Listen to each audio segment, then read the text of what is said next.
Good morning, everyone. We're going to go ahead and get started. Sonia, I'm going to turn it over to you. Thank you, Jamie. Good morning, everyone. Welcome to Pedagogy in a Digital World. Engaging students virtually using the Zoom platform. Participant will receive via email a CPE certificate within a few days, indicating the number of minutes participated.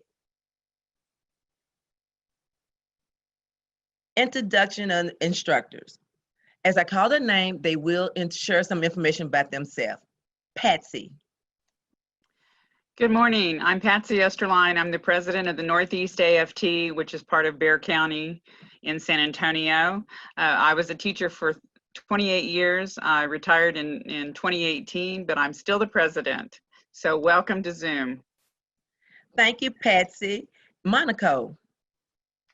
Hi there, everyone. Good morning. My name is Monico Vitella. I am a teacher in San Antonio, Texas. I teach for SAISD, and I'm a member of the San Antonio Alliance and a national trainer for AFT. Thank you, Monaco. And I'm Sandra Pace with Southwest Dallas AFT. I am a retired middle school science teacher. And Jamie. Good morning, everyone. My name is Jamie Womack Williams. I'm the State Education's Issues Director for Texas AFT. I do all things professional development across the state here, and so this is one of many opportunities, digital opportunities, we will be having in the coming weeks. Thank you for joining us. Thank you, Jamie. Objective: understand setting up basic profile basics, understand annotation bar, understand group chat and private chat, understand poll question, understand how to host a Zoom and use all the features. In addition, if you have any questions, feel free to submit them in chat. Your profile name.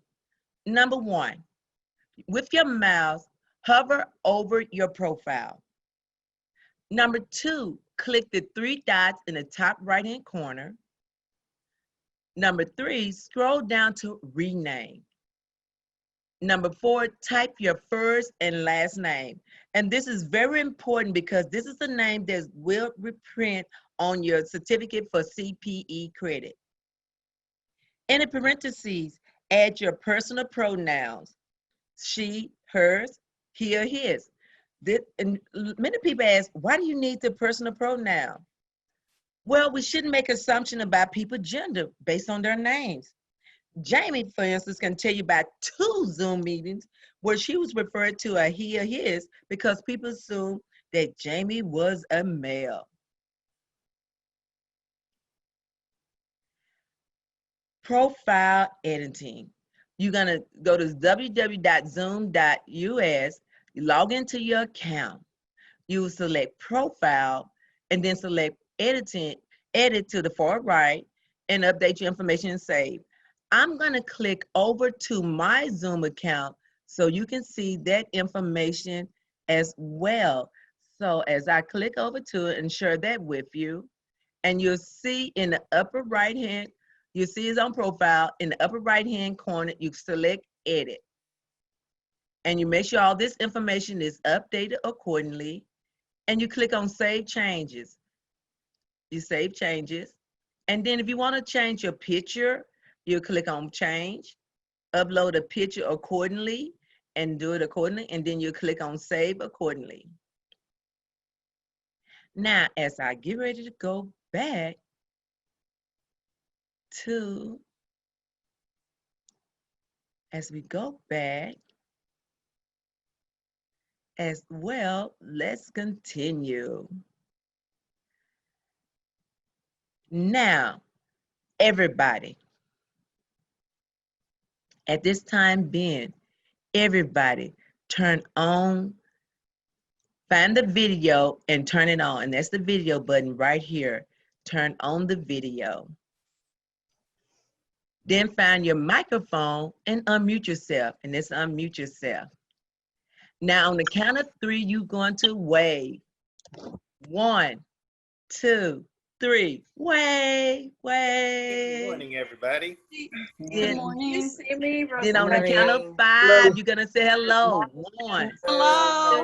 2, Hello. 4, 5. Hello. Hello. Hello. Mute. Now mute Hello. yourself and Hello. stop sharing your video. Good morning. Okay. And at this time, I'm going to turn it over to Monica, who will take you through some Zoom tools.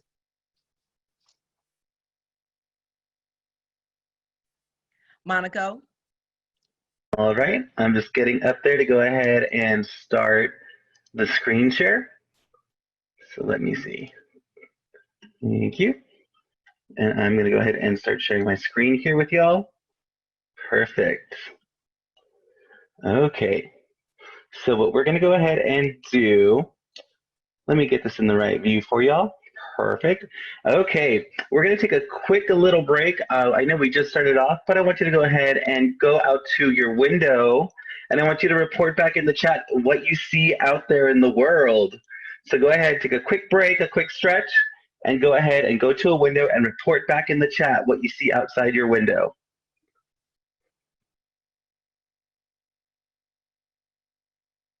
Someone says their backyard.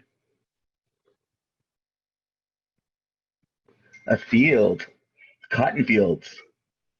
A beautiful sunny day, a big tree, birds, a tennis court, next door cabin, lots of dogs and 2 goats. An atrium with picnic tables, green grass, bird feeder and birds, parking garage, the lake. Wow, so many amazing views out there.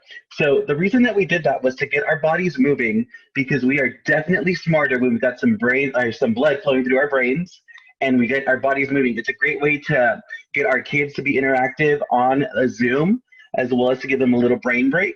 And so it kind of pulls us back, and it's perfect for a transition. So I'm going to take us to our next slide. You see that we're coming back, everybody? Awesome. So I want you to go ahead and find your annotation bar. It is typically up on the top of your screen, and it looks like a little pen tool that says annotate. You'll want to click that. And then I kind of want you to just try using one of the tools. I personally like the draw tool with this thin line right here. Let's get some squiggles on that screen. That way I know that you're with me. Oh, here we go. And you're also able to change the color of your pen tool. So about 1, 2, 3, 4 spots over, there is a format button. You can change that color. So let's say you're feeling a little bit red today. You could do that. Oh, someone found the stamp tool. You all are on top of it. Oh, look at that. Someone's being creative over here and drawing a heart. Love it. Fantastic job, y'all. Okay, so I'm gonna go ahead and have y'all stop right here. If I wanted to, I could save this and use this as like a little survey or to track some info from y'all, but I'm not gonna save it right now. What I am gonna do is clear your drawings. And typically when you're in charge of the Zoom, you're able to clear all drawings. Participants can clear their own drawings, so you can only clear one. Okay, So, Monica, yes. I have a couple of questions. Sure thing. Do you have to be in share screen mode for that to happen? The annotate tools, yes, you do. So the annotate tools will only pop up on a slide that you have shared out. So a slide that's great for this would be slides that are white, almost acting like a whiteboard. So that's a really great way. And you can even use this on like maps, all sorts of things, which we're going to practice doing as we go forward. Let's see, I see someone that wants to take a step back. Right, and somebody else wants to know, how did we get to this screen? Okay, so this screen is actually from our presentation. So if you were presenting or if you were leading your class, you would go ahead and share a Google slide or a PowerPoint, right, in the presenter view. And this slide would be a blank slide that you insert into your slideshow, or it would be, I don't know, like something like, let's say you were doing trying to find out how people were feeling today and wanted them to circle an emotion. You'd have to insert that image, and then they could go ahead and circle on top of it. So these tools exist at the top of your screen typically. So the annotate tools, they're up there. It looks like a pen. It says annotate. You click that and a bunch of tools will come up. But as we kind of go on, we will go ahead and continue on with that. So there's going to be more opportunities for us to practice this. So I'm going to go ahead and clear our drawings, and I'm going to keep us moving. May I interject for just a moment? Sure thing. I don't think many of us can see that pen tool. I think that's usually just something the host is able to see. So if anybody's having Ah, trouble finding the annotate, the green bar at the top to the right of it, there's something that says view options. And if you click on that, there's a drop down, and then that drop down annotate is usually found there. oh, thank you for sharing that. That's right. So when you are in the participant mode, under view options is where you're going to want to go to select those annotate tools. Good morning, Monica. May I ask you a question? Sure thing.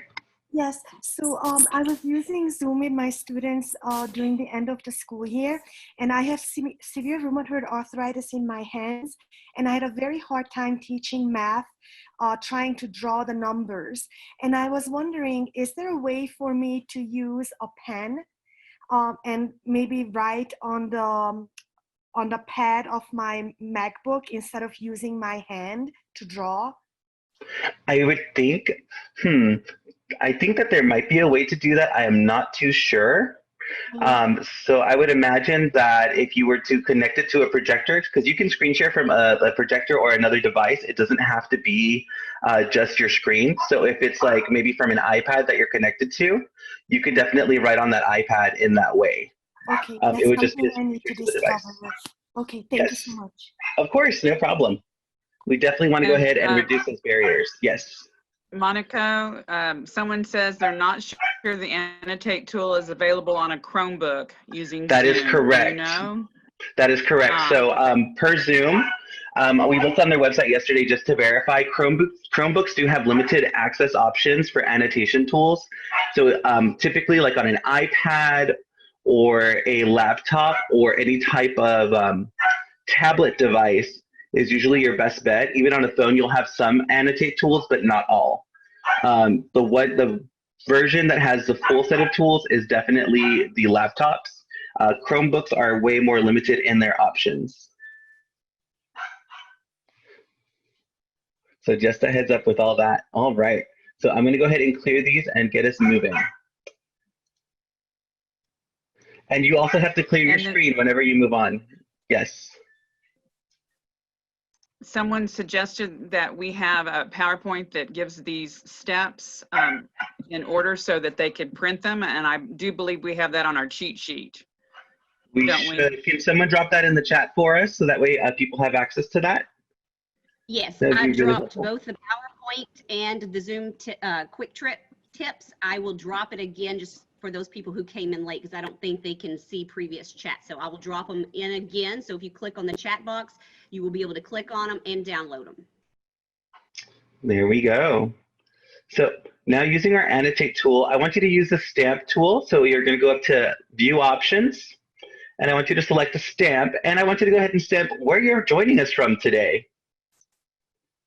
So let's see, I've got folks from Dallas. I'm from San Antonio, so I'm stamping my little heart right there.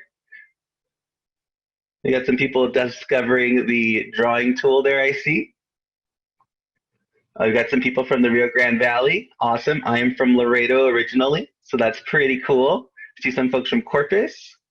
Lots of Dallas folks. Oh, someone used their pen tool to go ahead and circle in where they're from. Awesome. Thank you for that. El Paso. There we go.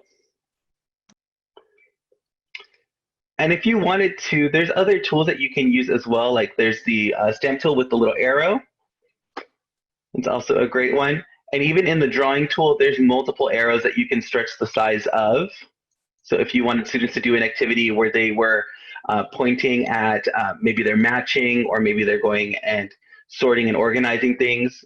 So you can definitely use these arrows, and those are in the draw tool. Oh, got lots of folks from San Antonio, lots of folks from Brownsville. Ah, yes. And so there is a special type of arrow that will go, it's this little spotlight arrow. It'll put your name up there. See how mine came up there? It just says arrow on it, and that one will go ahead and put a name to it. So that's pretty cool too. Let's see. And we're getting some info in the chat that the stamp option is not available on the iOS app. So if you're using the Zoom app, it does have some limitations. So there are some limitations with the devices. So definitely keep that in mind. Okay, so now I'm going to go ahead and clear us out. And so if I were to not clear my screen, just to show you all what would happen, it would end up with a jumble of drawings on the next one. So you always want to be sure that you are clearing your screen when you are in presenter mode.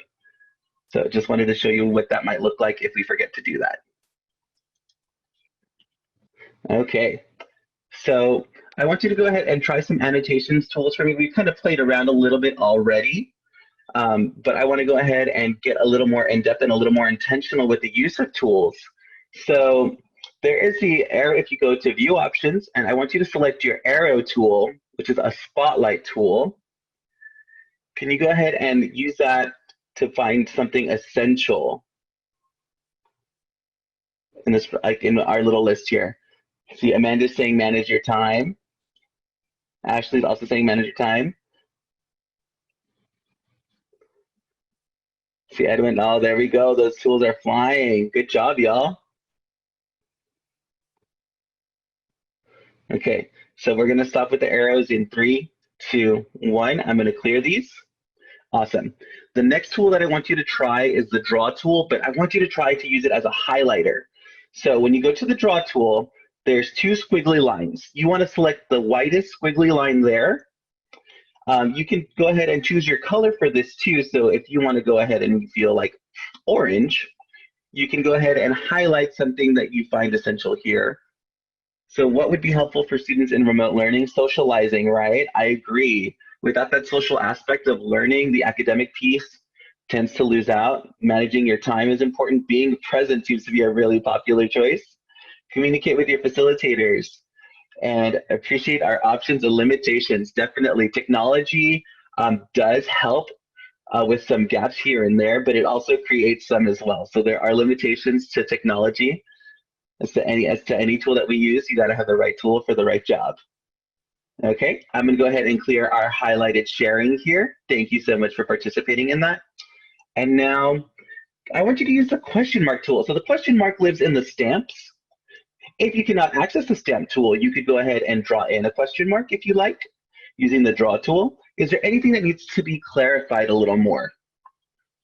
How can we help today? What can we clarify? Let's see, I see some questions by manage your time. I see some questions by communicate with facilitators. So let's see, I'm gonna go with the one with the most questions, manage your time. So, how can I clarify that for you all? Can you drop it in the chat or can you turn your mic on to share? What can we clarify for you?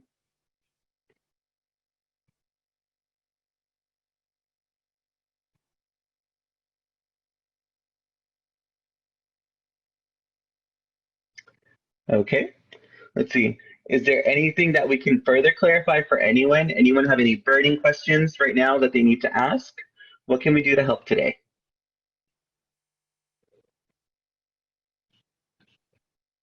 I was actually wondering about clearing the board.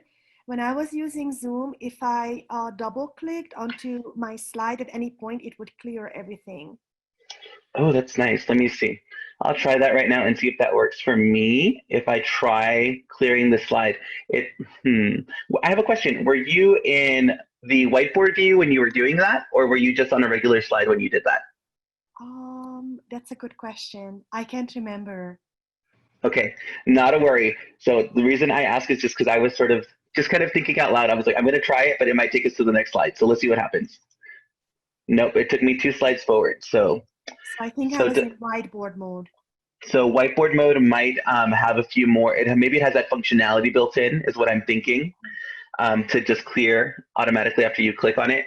And not a problem. Hey, we have to try and play around sometimes to discover things, right? It's not fun though when you have arthritis. Oh, absolutely not. I could imagine. Oh my goodness. So let's clear these drawings here. Okay.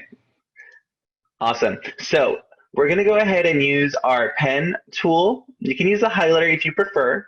I want you to try and get out of this maze. I want you to go ahead and get the soccer ball to either of the exits. So your goal, I'm going to just stamp it. You see those stars on either side? I want you to try and get that soccer ball out of this maze.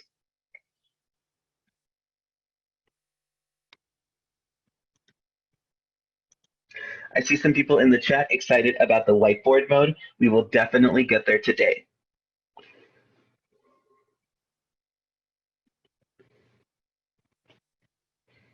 All right, I see some folks going there. Okay, so your use of the drawing tool, the highlight tool.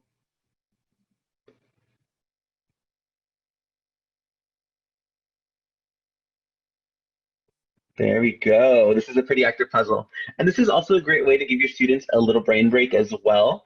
Having them be interactive with these pieces that are up on the screen. It allows for participation and engagement, and it kind of takes away those kind of awkward moments sometimes that happen in Zooms.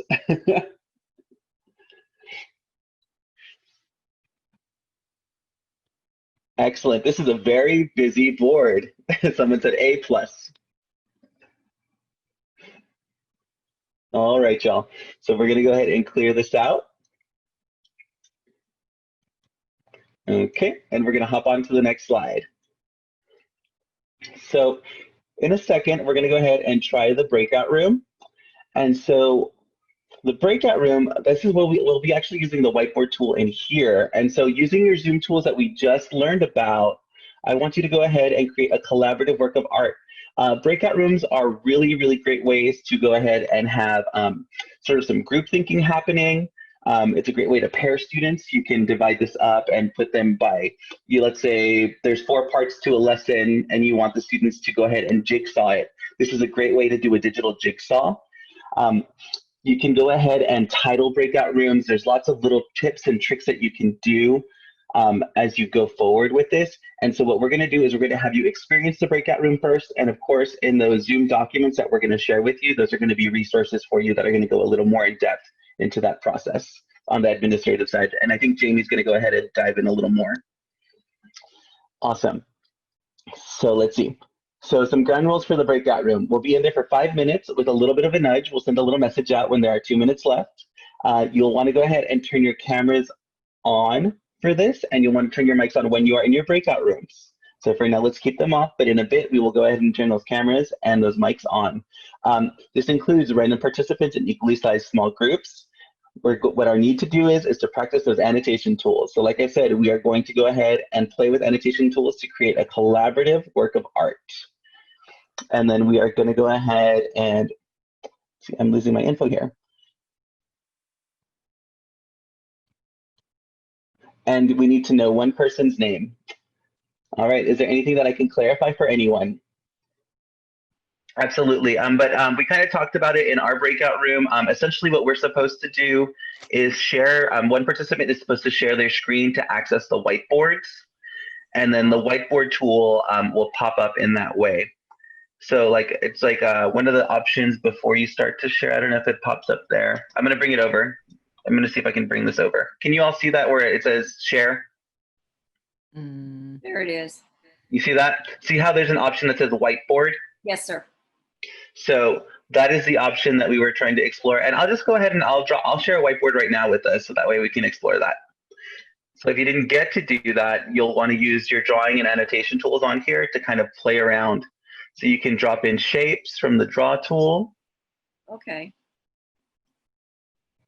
So I'm just doing the 3 different types. So they have a outline, a transparent shape, and an opaque shape that you can't see through. Of course, you can all use your handy dandy stamps. There's a text tool that we will explore as well. Okay. And basically everyone can contribute to this whiteboard. So if you were to go to your view options and select more and get that annotation toolbar up, you can go ahead and contribute if you like. Let's see, yes. So Sweeney, excuse me, how do you get to the whiteboard? I'm sorry, I'm trying to look for it. Not a problem. So it is under options. So whiteboard is actually, I'm sharing a whiteboard right now on the main chat here. So do you see where it says I love teaching and it's all these little hearts? Yes. So that's a whiteboard that's being shared. So when you select screen share, whiteboard is an option. So I'll go ahead and So the host has to do that, not Yes. us. We can't. Well, Okay. well, even participants can screen share as well. And so maybe that could have been a little bit clearer in our instructions. But essentially, like in the breakout rooms, one person was to share their screen, and I think I may have gotten cut off at that point. So my apologies for that. Maybe I could have front loaded with a slide first explaining that process, and maybe that would have gone a little smoother. Okay. But Thank yes, you. so everyone should contribute, of course. So everyone can contribute to this and kind of play and explore with those tools. There is a cool tool called the Spotlight tool when you are teaching, like, let's say for whatever reason, I was like, this dark green square is amazing. So I want to highlight that. That might come into view a little more. Hola, someone's saying hello. I love it. So this was sort of the experience that we were supposed to have in the breakout rooms doing the whiteboards. How do you get your mouse No. to show like that? So you would have to be doing the screen share, but you can go back to your mouse option by selecting mouse on the far end. It's usually next to the text tool on the left. Okay, I did that and I thought I was doing it wrong, but I just wasn't in screen share. That's the only difference, right? That's the only difference. That's correct. So things might look different on my screen because I'm screen sharing, but if you were the host screen sharing, things would look a little different. Got it. There we go. All right, we're getting collaborative in the main group. I love it. I'm going to just double check and see how many folks are back here. Looks like we've got a good amount of folks. And there's a question. So mine isn't sharing. I mean, I'm not No. able to draw. Okay. You're not able to draw. You should be able to draw. I'm just sharing my whiteboard with you all, but you should be able to draw if you go to the view options on the top of the screen. Okay. And select the annotate tools, and they should come up. I love that someone said science is awesome because I truly believe science is awesome. And Monaco, someone was asking in one of the groups that I attended about the save option to where you could have students save what they've put on their whiteboard and then come back to the large group to report out. Gotcha. So yes, so you can save. So on my screen here, let's see. Someone's asking for control of my screen. I'm going to decline. I'm so sorry. I'm not sharing my screen right now. Let's see. Okay, so the save option, it looks like a little box with a down arrow. And you can save it and it'll say whiteboard saved and it goes to a folder. So now I have my whiteboard saved on my PC here. So if I wanted to pull this up, I could pull it up in my photos and bring up that whiteboard. So the one thing is when you save these files, just be mindful of where they're going because trying to find them after they go somewhere can be really difficult and kind of a pain. Just being honest. I had to look for some notes that I took from another meeting the other day and that was kind of interesting. I spent like a good 5 minutes trying to do that. So just be mindful of where that's going when you're saving. I have a quick question. How can I help? Is it possible to view what the breakout groups saved? Absolutely. Absolutely. So you can ask them to share it with you. Maybe part of the assignment is to post it somewhere, or maybe it's just to go ahead and share out with the group. So let's say that we saved that screen or that whiteboard from those small groups. We could definitely share them out in the main chat by letting participants share their screen, that sort of thing. So it just depends on your lesson and your goal for the day. Right? So if that lesson, like let's say you wanted to do like a jigsaw moment, right? You wanted to create a digital jigsaw with your kids and to share out some information, maybe they could have done a Google Doc, or maybe they could have done this whiteboard to share out their thinking. There's definitely some tools that are gonna be limited as with anything, but like let's say that you are doing something more text heavy, having them screen share a Google Doc might be the best way to do that. You know, if they're taking notes or breaking down a heavy concept, that might be a good way to share out. Does that help? Yes. Awesome. Okay. So I'm going to save our wonderful work here. and then I'm going to go ahead and clear this out. So our thinking's been recorded, and then I'm going to go ahead and clear this whiteboard out. There we go. All right. So moving along, y'all. We definitely want to respect our time. It is 10:41, so we want to keep it moving. So let's get back to presentation view. Ta-da! So now I want you to go ahead and try a private chat really quick. I want you to go ahead and pick a partner. You can pick whoever you'd like. And I want you to go ahead and discuss one thing that has made you happy recently. In order to do that, you're going to go ahead and go down to the chat box, select where it says to everyone, and select one person to go ahead and find out introduce yourself and ask them, what is one thing that has made you happy recently? I'll give you some time to do that.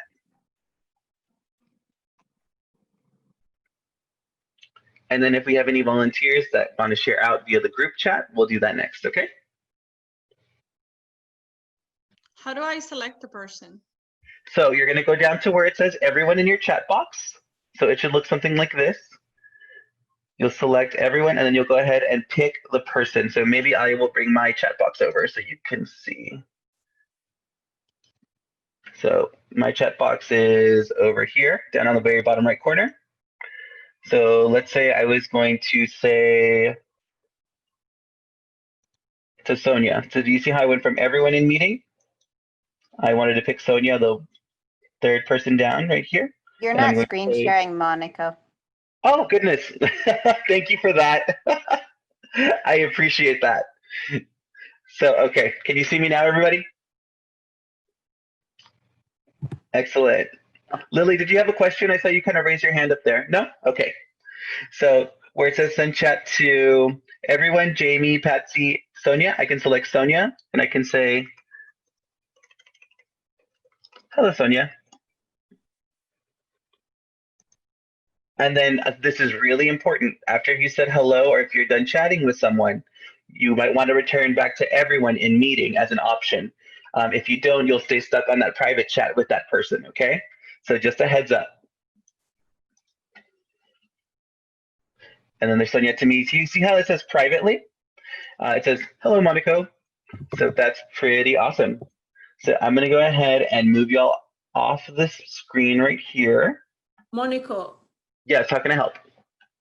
I just missed the list. I just got there as you were demonstrating. And Okay. yeah. Would you like me to do it again? Yes, please. Of course, no problem at all. Excellent. So when you are chatting with someone down in the private chat, so down in the chat right here. How do I select them? I selected them, but they were not active. It was just not clicking anything. So. Oh, interesting. So yeah, so there's not going to be like a pop-up window or anything. It stays in that same chat box. Okay. It'll just highlight that the message is in private. So in red, it'll say private chat. So Yeah, if I were to. How do I get there? That's the step I missed. Okay, do you have the chat box open? Yes, I had it open. Okay, so now that the chat box is open, you'll want to go to where it says to everyone right here on the bottom right-hand corner where my mouse is. I'm going to select a name. So let's say I selected Jamie. She's the second person. It'll say Jamie Womack Williams privately right here. And I can say, hello, Jamie. Okay. All right, I'll try that. Thank you. Of course, no problem. Yes, and we will resend that tips and tricks sheet as well. I'm sorry. And how do you send it? Oh, you just hit enter. Oh, it just hit enter? Oh, okay. I'm so lost. Okay. Sorry. It's still, it's clunky because this screen is interfering with where I'm working at. So do I get out? Oh, let me move this screen. I'm so sorry. Would that help? Is that better? I don't know. So let me now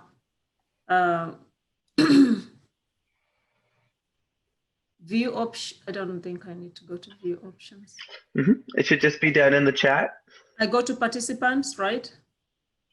You don't have to go to participants. It is separate from participants. There's an option that says chat.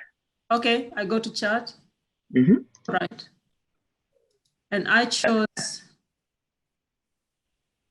I'm gonna say hello to Carol because I can't see everybody. Or do I scroll up to see everybody? You can scroll. Yes, that's correct. So you can scroll to select who you want to send that message to.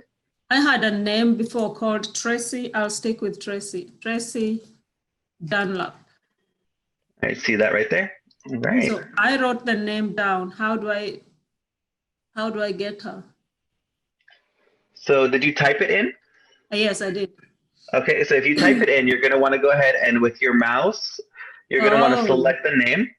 And then it should say Tracy Dunlap, and then in parentheses in red, privately. And then you'll type your message on the bottom where it says type message here. And then you'll hit enter, and it should send that message for you. For some reason, it went to Patsy, Estalin.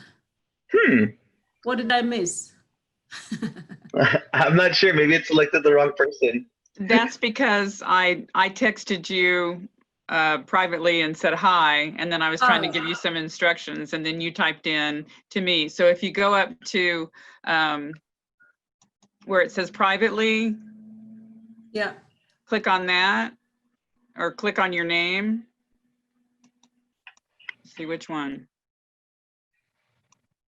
After you see your name and the little down arrow, yeah, okay, then scroll down for Tracy, because it's in alphabetical order by their first names. You see that? No, I'm scrolling up on the Zoom group chat, and Oh, so you want to scroll up on the where it says everyone, selecting the people that you're going to chat with. yeah. So where is that? Sorry. It's okay. So it lives down in the it lives on the bottom left-hand side of the chat box, where it says two. Right at the bottom. And you see everyone in the down arrow. Something. Patsy is still the last one on my. I tried something that I had never tried before. Right now, I saw on the chat, on the sidebar, there's a chat, and I saw the name, and it's highlighted in blue. So I clicked it just to see what happened, and so I clicked it, and then I was able to send that person a message privately. So Oh, that's right. You can also select names from the chat. I didn't know that. Right. That's pretty cool. So it's another way to access the chat, right? If you see someone who's being active in the chat and you want to respond immediately, you can click their name. Yes. I don't see everyone. You know where you're saying I should see something called everyone? I don't see it. That should be your first choice when you click on the down arrow. So at the bottom of the chat box, there's two. And if you click on that, the first option is everyone in the meeting.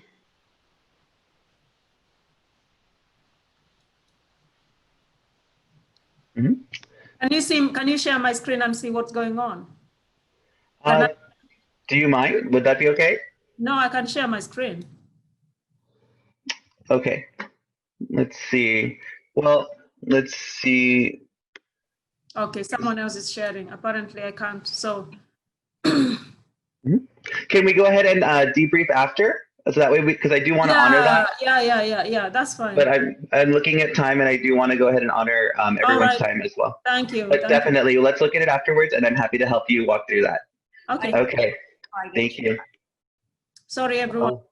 How do you exit the private chat? To exit the private chat, what you need to do is go to the that same little screen where it says where it said everyone previously. It might say that person's name that you selected.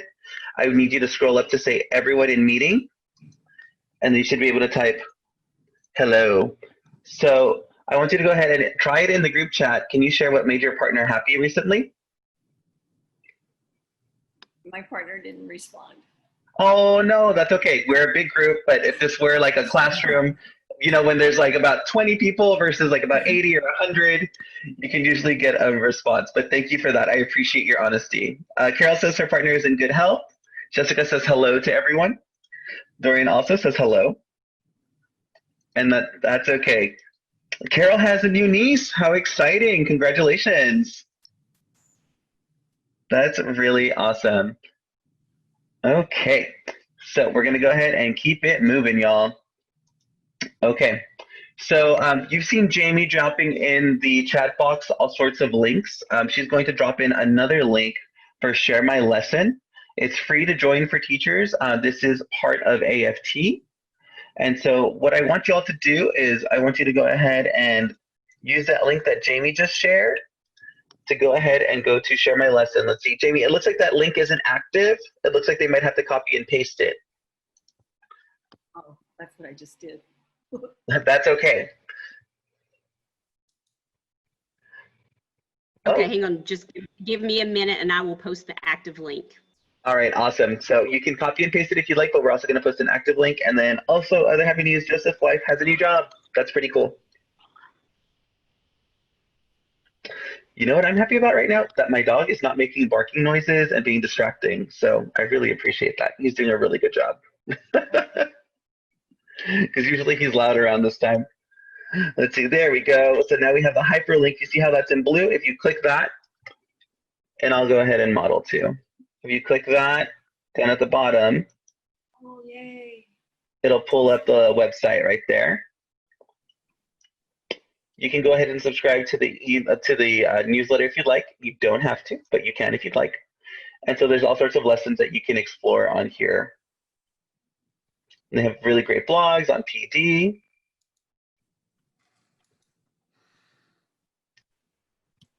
So all sorts of really, really great stuff on Share My Lesson. So I'm going to close that out. Awesome. So I'll give you a couple of moments to go ahead and register for a free account on that site. Awesome. Now get back.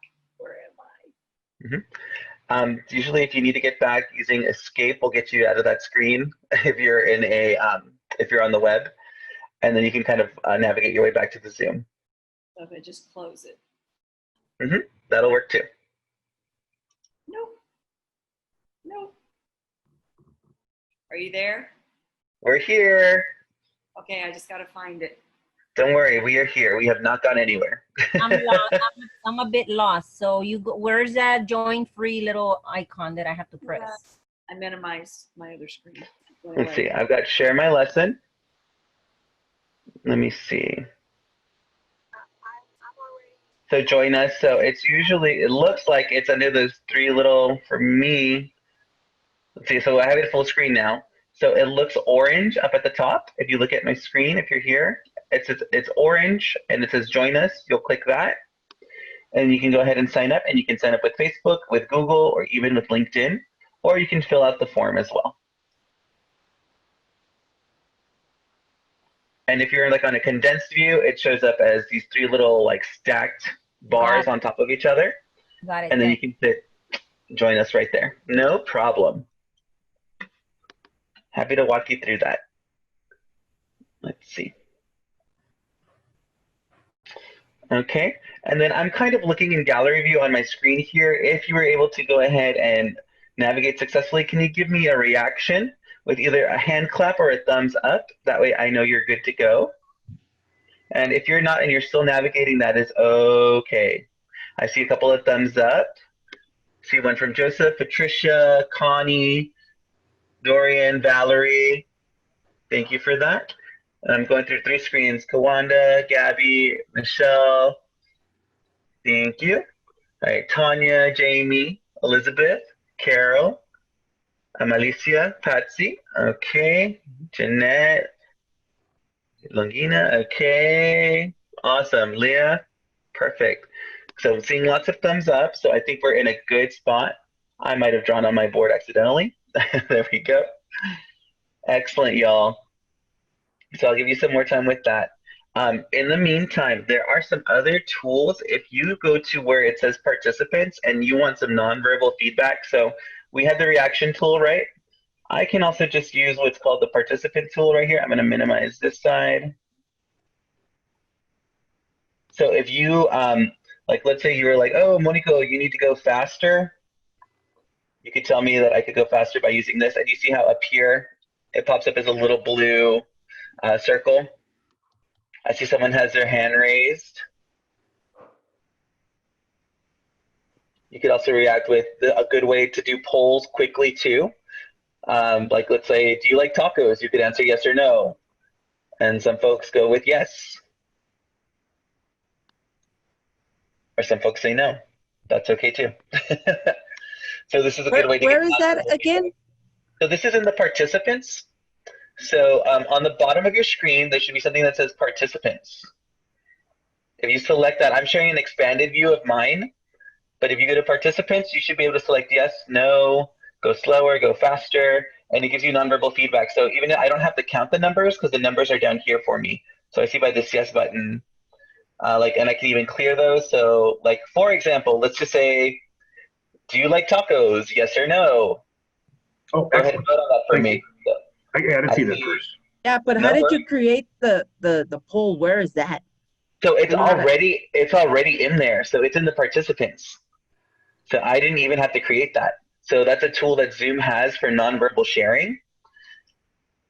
Yeah, I just clicked on it and I see everything you're saying, so it's correct. Yeah. So you can use that. I'm going to take you back to the main screen here. But you can use that. And under the more options, there's like thumbs up, thumbs down. There's more hand claps in there.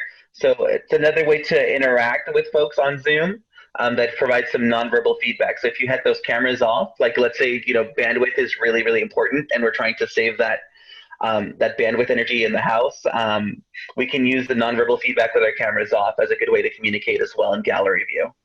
Well, actually, it won't show up. It's from that side, from the participant tools, that nonverbal side, it won't show up in gallery view. It only shows up when you pull up the participants. So you might have to be watching that to go ahead and make that flow a little bit better. And then you do have to clear it after you use it. So pretty neat little tools that we got there. So we are actually going to take a poll right now, and I'm going to activate that poll question for you. So this poll, this type of poll that we're using is something that you can have you set up before you create the Zoom. So before we created this meeting, we were intentional about planning for this poll. And so I'm going to go ahead and launch, let's see, there's an evaluation poll and there's this fun poll. So I'm going to do a poll that's a little more social right now. So I'm going to launch it right now in 3, 2, 1. Okay. So the poll is up and you should see, would you rather go to the mountains or the beach? Oh, let's see. Awesome. And I got people voting. And up here, I've got 19 out of 48 voted. So I've got 45% of you who voted, up to 50, 60%. So I can watch that. So this gives you something that you can actually analyze and look at a little bit better. So this might be for maybe a more formal check of understanding or a great way to connect with your students on the social emotional side. How are they feeling today? Or getting to know them because we are starting a new school year. This would be a great way to get to know your kids. And so just like that, I know that I've got like 15 coffee drinkers in the room. I've got folks who prefer water over coffee, folks that really like tea. Ooh, and it looks like we're kind of split on the mountains or the beach. Someone is on that neither section, and that's pretty cool too. I'd like to know more about that. Where do you like to go? Mr. Monaco? Yes, how can I help? You previous to this session, you constructed this poll, is that right? That's correct. And you inserted it. Does it emanate from your PowerPoint or does it emanate from a different source? That's a really great question. So this is an integrated tool in Zoom. So this would be, I'll show you on my my shared screen here. Oh, and the poll is closing, 40 voted. So, and I can even share these results. So let's see what that looks like. I'll show you right now. So I'm just gonna show those poll results with you. Ta-da! So we can see that 19 of us like the mountains, 20 of us like the beach. Coffee is the strong favorite here. So I'm gonna stop sharing those results so you can share that with people. And you can make it to where it's anonymous or not, depending on the type of feedback you're looking for. If you're doing like a check for understanding, maybe you don't want to share everything out with your students. But if you are doing like a small review, maybe you do want to see who gets those answers right or wrong. And you don't have to share that out. I just wanted to share with you all because I wanted you to see that option. Folks were asking about where is that tool? So down here on the bottom, do you see where my mouse is kind of circling around? It's called polls. And I can pop that up. And so I actually have 2 polls here, so I can have more than one. So I've got an evaluation that I'm going to share with you all a little bit later, but I used my second poll, mountains and beach, so you can title them and you can share them. So that's how that goes. But I think once it's Can done, only the host create those polls? Like, we wouldn't be able to create a poll. that's correct. Right now, we couldn't do one right now. But if you were the host, like about to share like a lesson or you're leading a meeting, this is a great way to get some feedback that can be recorded. And then you can go ahead and analyze that feedback a little bit later. And I will be going into that in the next section on setting up polls, pulling that data. We're gonna cover that. Oh, that's actually a great segue, Jamie, because guess what? You're up next. So Jamie's going to be taking over. It was so fun working with y'all today. I hope that you got some great tools that you can use, and we will definitely be exploring them a little bit more. So thanks for sharing part of your day with me. I really appreciate it. Thank you. All right. Of course, no problem. Okay, Jamie, take it away whenever you're ready. Okay, so let me Okay, share my and screen. Jamie, there's a question. Do we need to pay extra for the polls feature? No, not that I know of. So if your district is using this, surely they have what they call a pro account for you all. But because if you are just using the free account, I know you're limited to like 45 minutes, which is not very much time if you're trying to teach a lesson or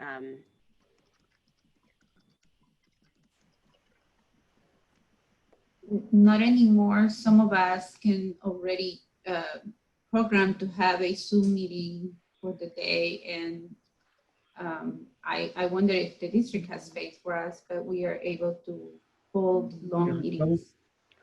¿Cómo? Voy a hacer un huevito con llama. Sí. Uno nomás. Uno o dos. Bueno, dos.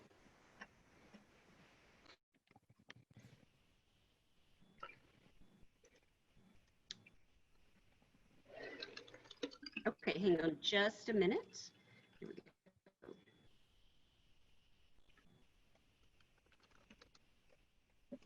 go.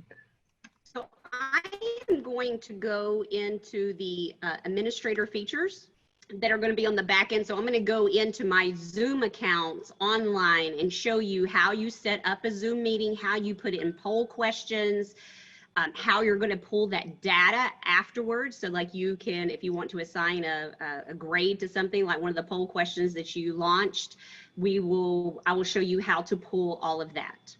And you can also tell how long someone stayed in your meeting.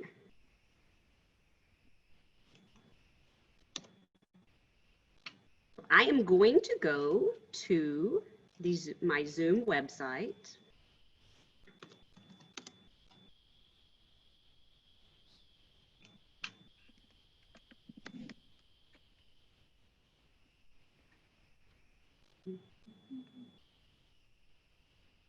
Okay, as the official timekeeper, just to let you know, we have 55 minutes left. All right. Thank you, Miss Patsy. You're so welcome.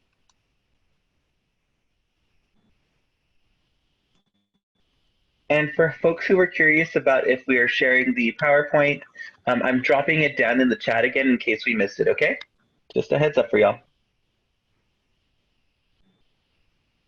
Okay, so this is my account here, and we do have a pro account because a pro account allows you to have up to 300 participants, whereas the free account, I think it's only like just a handful of people, and then there's time limitations. With the pro account, there is not a time limitation. So you want to click on meetings. This is how I go to set up a meeting, and you can see all of these meetings that I have set up.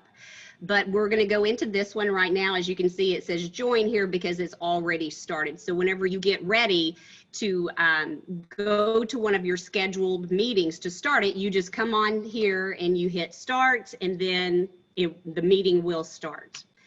So I'm going to go in as if I'm going to schedule a new meeting.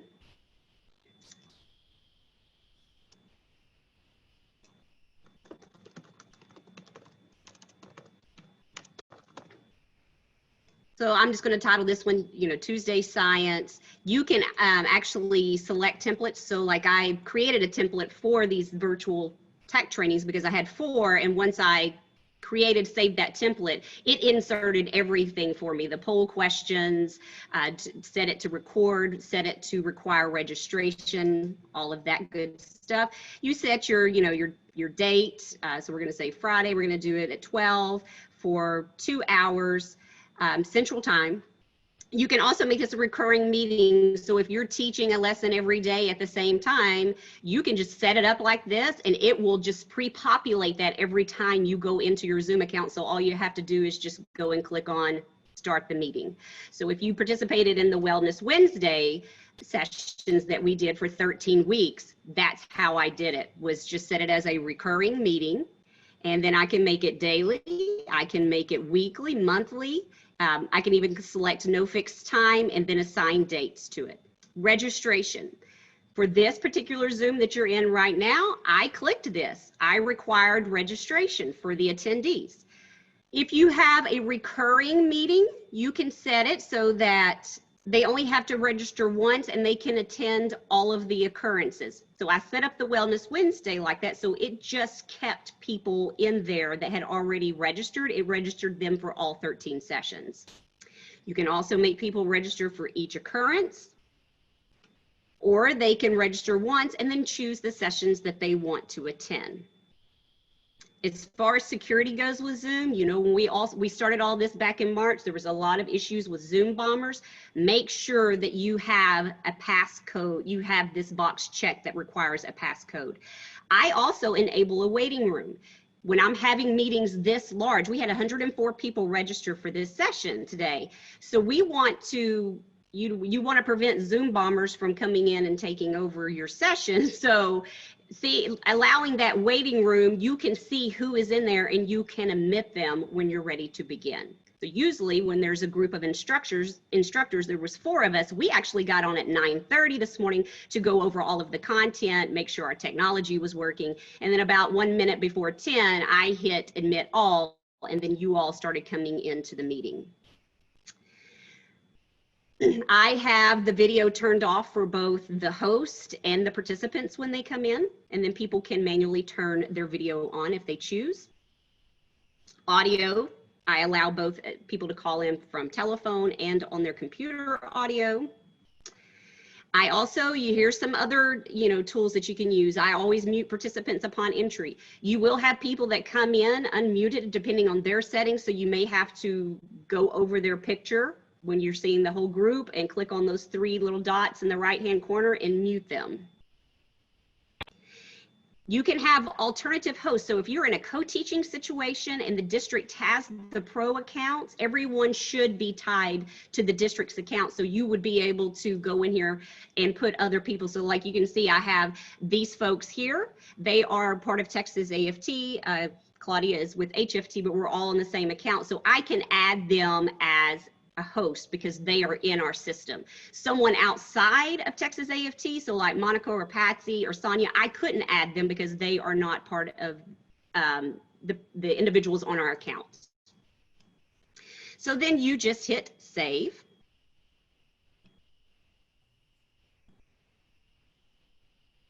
So here is my Tuesday science meeting that I have scheduled.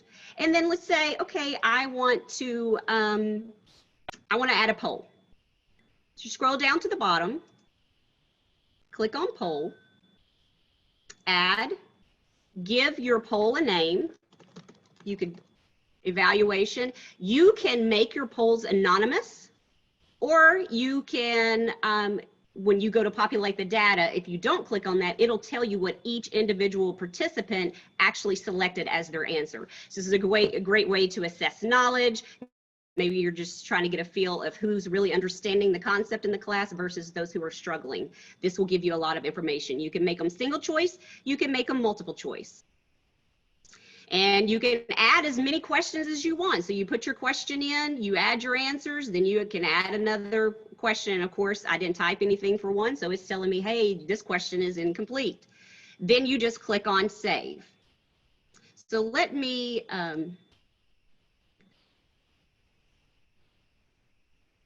You can live stream, although we have tried to use the live streaming feature before through Facebook with like our Wellness Wednesday, and the integration didn't work real well. So I don't recommend that. It was a logistical technological nightmare. You can also upload your banner. So if you've created one of your little bit emojis over on the Google Classroom, you could upload yourself doing flips across the front, off the top as the banner, and you can also upload your logo. And here, so let me go and show you. Let me go to one of my meetings that actually has registrations happening. So I will go into the meeting that we're in right now. So 114 people registered for this session. You can, so the email settings are that it's going to my email. So if you respond to the confirmation email, it will come directly to me. So here's our registrations. I'm going to go to view, and here is everyone who has registered. So you probably received an email from me last night. This is where I went to remind you about the meeting today. I just clicked on this and I hit resend confirmation email. The only thing is it's not going to send it to all 114 people. I've got to click, after I hit resend confirmation email, I have to click on each page and go through all of those to resend the confirmation email. And then registration options. So there's a confirmation within the system of Zoom? Yes, but you have to manually come here. So the way I had this meeting set up, Lily, is that you registered, right, to that registration link. You put in your name, all of your contact information, and then you received an email to that email address you listed with the link to get into today. That's the minor step I did not do. That's why I never seen that until today when I tried to get in. Sorry. That's okay, that's okay. But then once your people are registered, you can go here, you can see everyone that has registered, and you can also resend them a confirmation email. If someone emails you and says, hey, I want to cancel my registration. So if Diane decided she, didn't want to attend, I can click on that and cancel her registration, and it will remove her from this list of people so that when you go to send a confirmation email, she will not be included. On Facebook, on your Facebook invite, where was this link to register? Or did you redirect you to the Texas link and then you registered to the Texas link? Right, you went to texasaft.org/tech tools because there are 4 sessions. So you had to select which session you wanted to attend. So like we had Google Classroom yesterday, today was Zoom, tomorrow is Schoology, and then Saturday is Microsoft Teams. So depending on what your district or your organization is using, that would determine which one you needed to attend. So it didn't register you for all 4 of them. I could have set it up like that to register if I did the recurring meeting, but I figure if you're doing Schoology, you're probably not interested in Microsoft Teams. So I let you pick what you want to attend. And some people may attend all 4. Registration, so this is under the options, registration options. I have it set to automatically approve all people who register. I don't do the send an email to host when someone registers because we've had over 100 people register for each of these 4 sessions. And so every time someone registered, it would send me an email and I would probably lose my mind. So I don't, but if you've got a class of, 20, 30 kids, you may want that so that you can check them off a list to say, hey, you registered, and then go contact those kids who still haven't registered. Other options, you can close the registration after the event date. So at the conclusion of this, no one will be able to register for this Zoom session anymore because it's already passed. I also allow attendees to join from multiple devices just because everyone is using technology right now. And I know personally, like I have 2 devices going right now just in case I get kicked off of my desktop. I have my iPad up to where I can still operate this Zoom and run it until my computer gets up and running again. And then show social share buttons on registration page. So you can share it on, Facebook, Twitter, or wherever. so that other people are aware of this training. Questions. So add registration fields. First name, you know, definitely their first name and email address is required, but because I'm issuing CPE certificates for this, I needed to know your last name, because that's how I'm going to populate the certificates. It's going to print your first and your last name, and it's going to send it to the email address that you registered for. So this is, you know, all of this information. So I click on what I want, and then I can add some custom questions. So the custom question I added to this was school district. What school district are you with? We want to know where these educators are coming from across the state, that we can help you out. And you can add additional questions if you want to. So you can customize your registration. Do I have any questions about setting up a Zoom meeting and all the tools? You can unmute yourself and ask. I have a question. Yes. So if I'm on the HISD, if I want to be doing my Zoom on my school district, for my school district, how do I open, is it an account with the within the HISD? That's my school district, Houston Independent School District, or do I open it as a private thing? How does that work?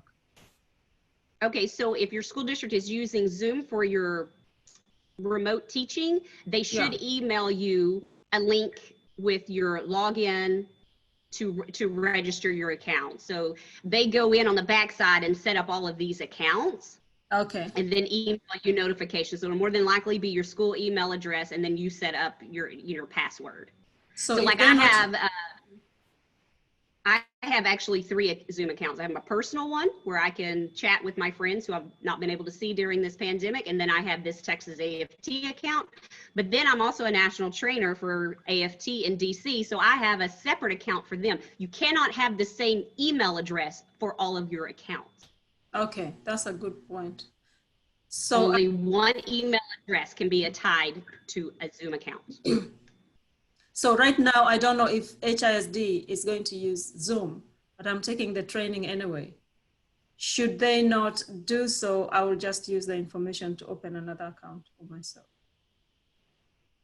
That's up to you. Follow your district's policy on what they are guiding you all to use. And also ask Dr. Claudia Morales with HFT, because she works directly with the district and she will know which platform they are using. And I think the 2 instructors on Saturday for Microsoft Teams are from Houston ISD. So I take it that is the platform Houston is going to be using. So you may want to attend that session on Saturday from 10 to 12. I am already attending that, yes. But that is on, that's on Teams, I guess. That is on Teams. Oh. Right, correct. We are not using. Betsy, did you have I thought I saw Betsy had her hand raised. Who? No? Well, Okay. can you use Zoom with Schoology? That I don't know about Schoology, but Joseph Naughton is going to be doing Schoology training tomorrow. I don't have a Schoology account, so I'm not sure what that platform has or offers, but my understanding is it also has video conferencing with it. So I'm not sure about that. Okay, and then you can also, because we have Microsoft, some of you may be using Google, you can add these to your calendar. So you just click here and then it will automatically add it to my calendar so that I know when I'm supposed to be Zooming, which seems to be all the time these days. Okay, so I actually have this to record under my meeting options. And it will email you when your recording is ready. So Wellness Wednesday was last night. It is a recorded session. So here it is. These are all of the recordings I have. Now, I do think after a certain time that it will be deleted off of your Zoom account. So you want to make sure that you download it. And these are pretty big files. And so you can click on it, you can download it, you can edit it. So that's where we go in. So when this is over, I will go in and download it, and our communications director will cut out like the dead space. Probably when we were in the breakout rooms, I don't know what that's going to look like. So that may be a section that I cut out if it's just looking at a blank screen for those 5, 6, 7 minutes. So you have the option to do that. Then you could go and post that somewhere. So like if you had a Google Classroom set up, you could post the video so kids can go back and review it. As far as these Tech Tool sessions go, they will be posted on the Texas AFT website for you to go back and review.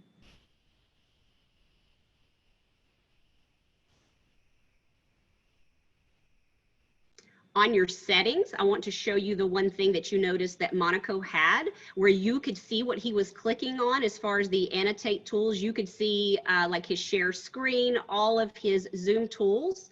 That is a new feature that Zoom added at the end of May. So if you scroll down, and you may want to go through and look at these. So like I have the waiting room enabled, require a passcode. I highly recommend that to prevent Zoom bombers. When I do personal meetings, just like one-on-one with people, I don't necessarily require them to have a password ID.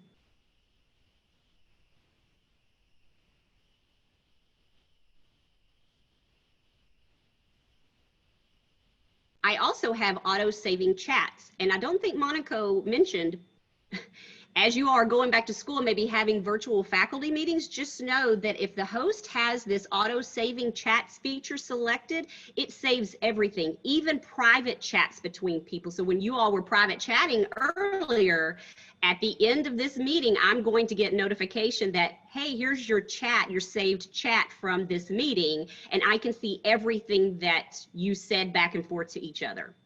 So just keep that in mind as you are going back in school and maybe a little frustrated with some of the things that you're having to do. Just make sure you're not chatting in Zoom because it will save it.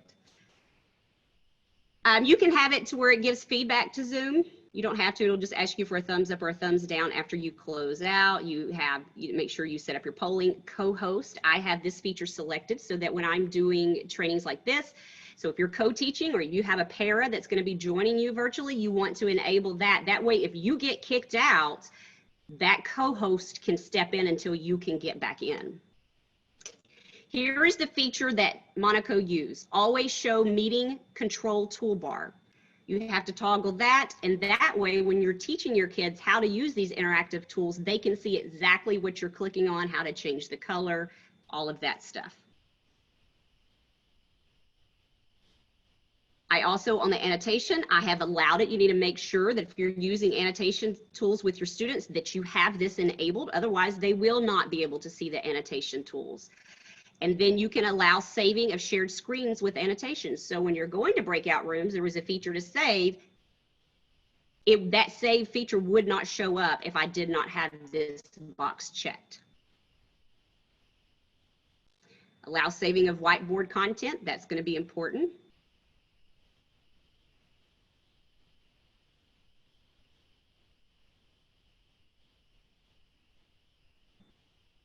I have this just because I co-host with folks, with others.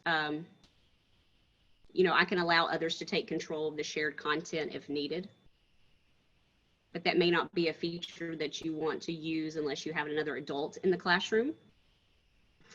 And breakout rooms, you have to enable that. So you just need to go through every one of these settings to select the things that you feel like you are going to use at some time. And it will save it for all of your meetings.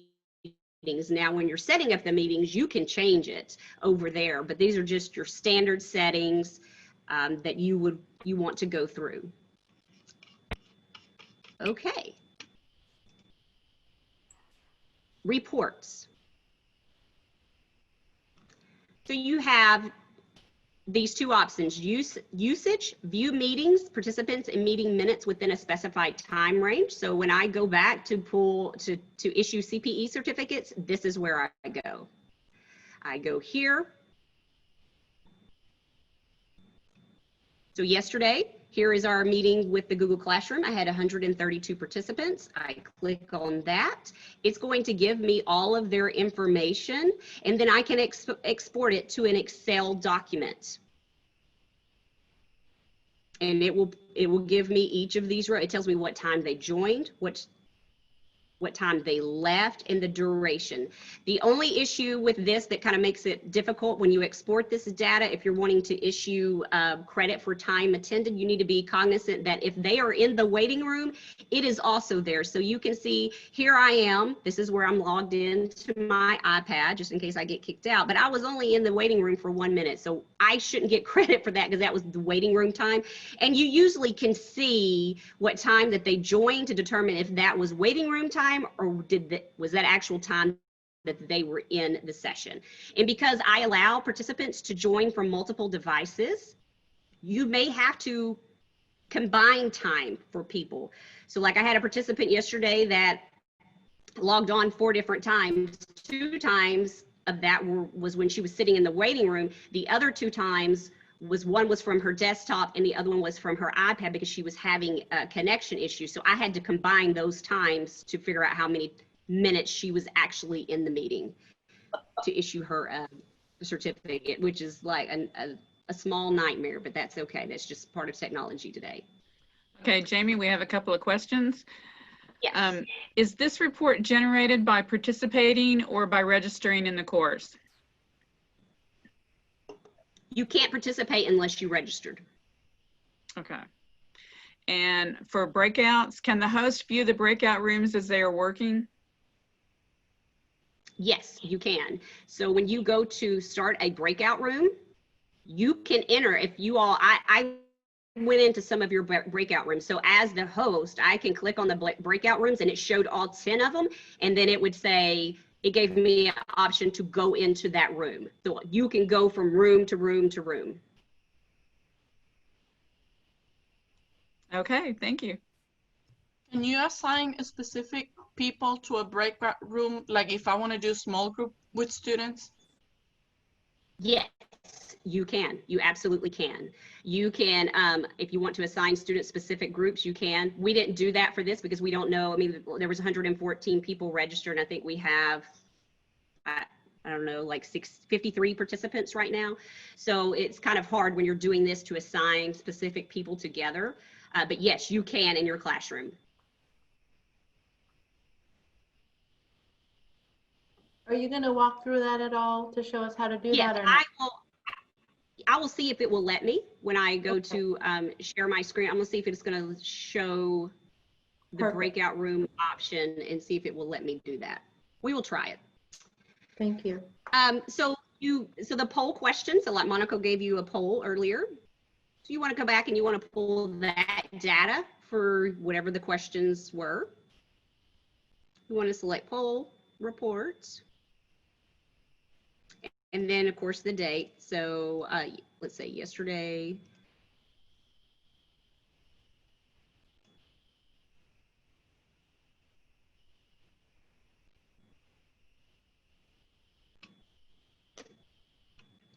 So here are my 3 options. So last night, this is Wellness Wednesday, so I'm going to generate the polling report for that.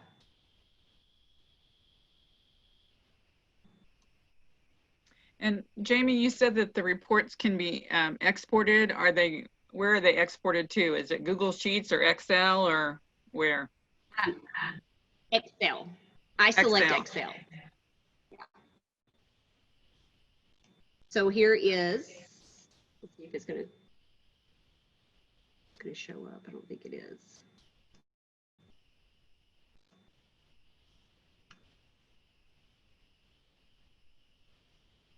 So here's my polling results. So you can see who their name was. Now see, because I don't select anonymous when I'm setting it up, I know exactly what each participant answered.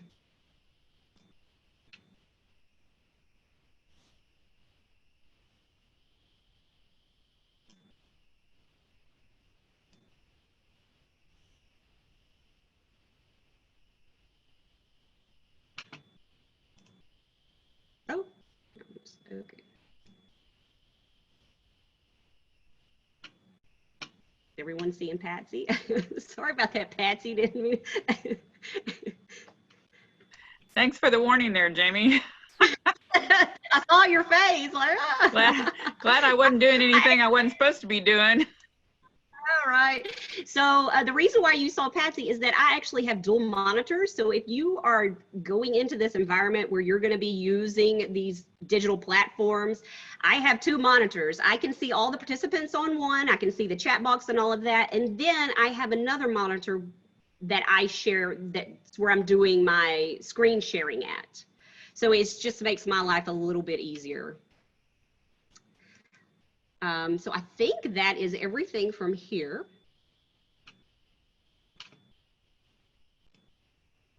There's Patsy again. Hang on, Patsy.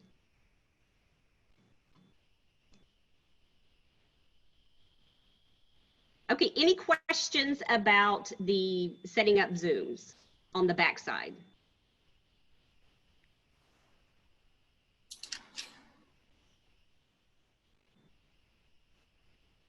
So let's talk about screen sharing. Some of you had some questions about screen sharing.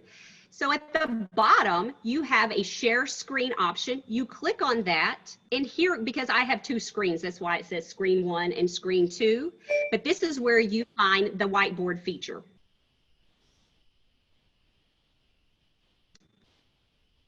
And these are some of the web browsers and PowerPoints, my email, my Teams account. These are things that I could share. So you can pretty much share any type of screen. So I always, before I start, I always have my PowerPoint already pulled up so that it makes it easy to share. And then you just click on the green share screen at the bottom. Creating breakout rooms. So we created a breakout room earlier. So this is when you go to the when you click on breakout rooms as a host, this is what it will look like. You can assign the number of rooms that you want based on the number of students in the class. So today I decided there was like about 54, 55 people in the room. So I said, okay, we'll do like 10 rooms. It'll be about, 5 to 6 people per room. So I assign 10 rooms and I let it do it automatically. Then it will come up. So let me see if I can.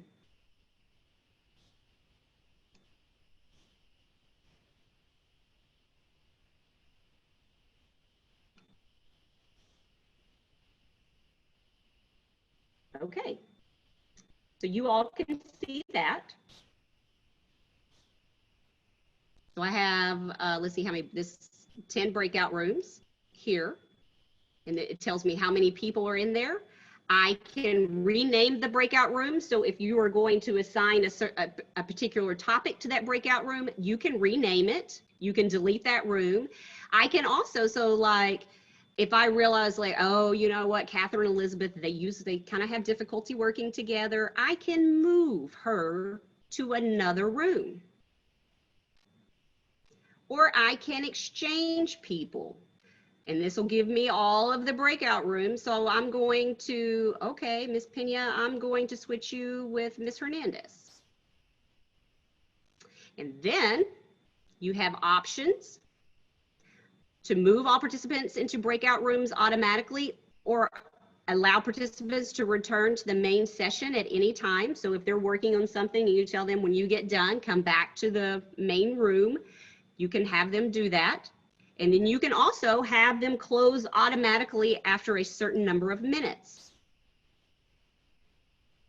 And they have a countdown after closing the breakout room, so you can kind of, give a little time for everyone. It does take a moment for people to come back to the big room, and it takes a little time for them to get into the room. It's just technology, so just allow time to get to and from the breakout rooms. So any questions about creating breakout rooms? And then once you click on open all rooms, it's going to start it's going to come up on their screen. You need to go to breakout room 1, 2, or whatever the name of the breakout room is. And then the participant clicks on that, or you could select the feature to automatically move them there. So Any you can create, about breakout rooms? Yeah, so you can create the rooms ahead of time. You can if you have the registrations, if you have them pre-register.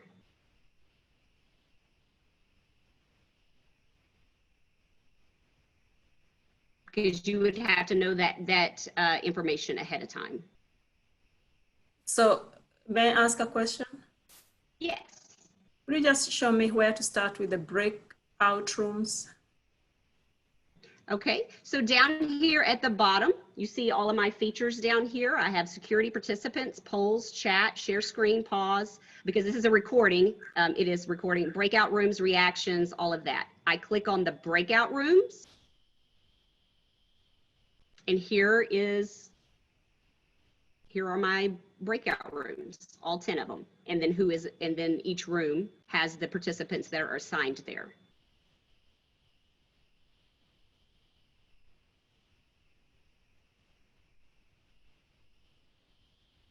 Any other questions about breakout rooms? So Jamie, I'm assuming that you only have that option for breakout rooms if you're the host? Correct. Correct. So we won't see that on our screens right now. You'll only see that when you are hosting a meeting. Correct. Correct. Yeah. So this is the way, if you look down here at the bottom, this is the way the host options look. Of course, you all don't have the pause, stop recording. You don't have the breakout rooms. And I'm not sure, I don't think you have the polls either. Because when I click on that, that's what it looks like, which Monaco showed you all that earlier. And just one thing to note about polls, we found out the hard way. So if somebody says, oh, I didn't get to take it, can you put it back up? If you relaunch the poll, it's going to erase all of the previous answers. So just keep that in mind. But you can sit and you can watch how many have answered. So you don't want to relaunch a poll because it's going to erase everything you already assessed. Any other questions?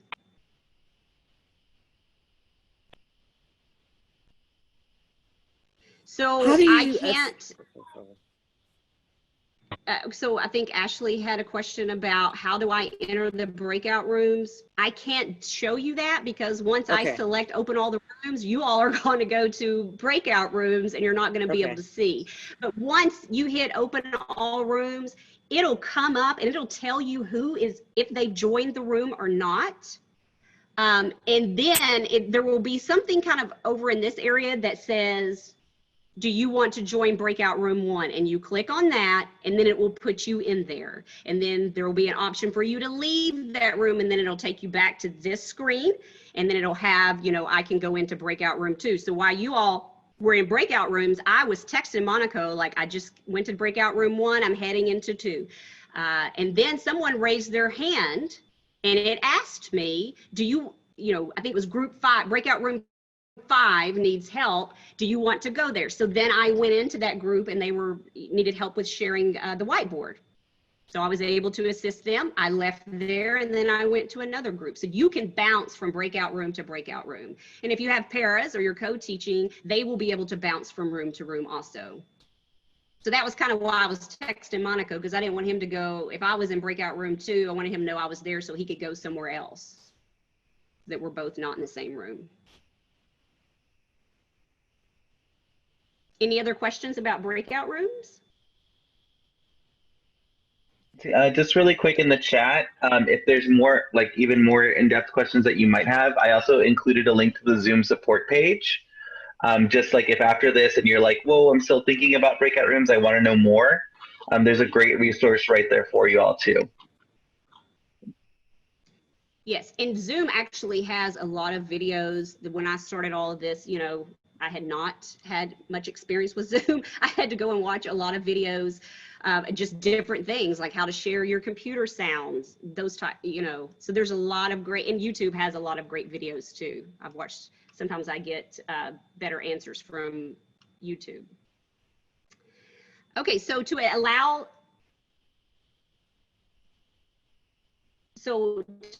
participants to annotate, you have to enable it on the website under your account, but then, and so once you do that, then you can also allow it here to allow them to annotate on the shared content. So we have that feature selected. So when Monica was doing all of that and you all were using the stamps and drawing, it was because we had it enabled as the host. If you do not have it enabled as the host, people will not be able to draw and stamp and all of that. So you have to have that feature selected. And then Jamie, how do you share your computer sound? I'm going to get to that. Okay. I am going to get to that. Okay, so managing participants. Fortunately, I haven't had to manage a whole lot of people. Occasionally, people accidentally hit unmute, and then it kind of takes over the host. As the host, you can go up here to the right-hand corner, and you can mute them. If you've got a child who maybe is not acting appropriately on the camera, you can stop their video.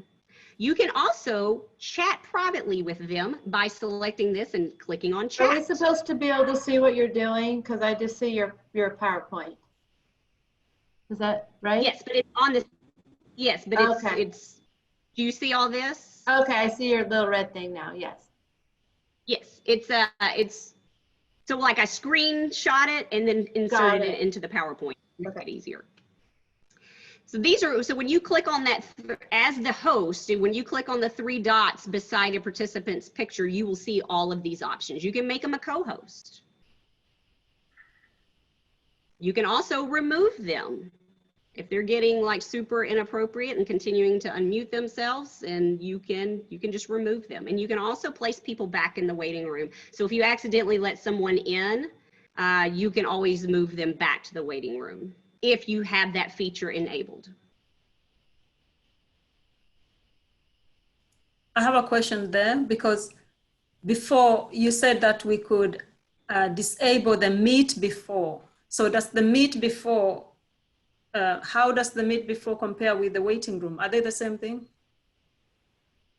Waiting room, I think that's what you're referring to, yes. So when you set up your meeting on the Zoom platform, I always enable waiting room because I want to see who is coming in. And then also when you're co-facilitating with people, we actually start 30 to 45 minutes before we allow participants in, where we're like problem solving, making sure tech's working, just running through what we're going to be doing for the 2 hours. Yeah. So So that's the purpose of the waiting room. So is it advisable for us to enable that? I thought it was don't enable meet before. Earlier on, that's what we did. Make sure it's waiting room. I don't know what meet before. It is listed as waiting room. All right. So we should enable that just in case someone wants to talk or something. Yeah, you may want to do that just for security purposes. I do that because I'm fearful. I've heard a lot of horrible Zoom stories. So enable a code host. So as the host, when I click on participants, I click on Kat's name and it gives me, I can mute her from here. And then there is a more choice. And I can also do those same things from the participant option. I can do them from her picture or from her name in the participant list. These are the options that I can allow her to do.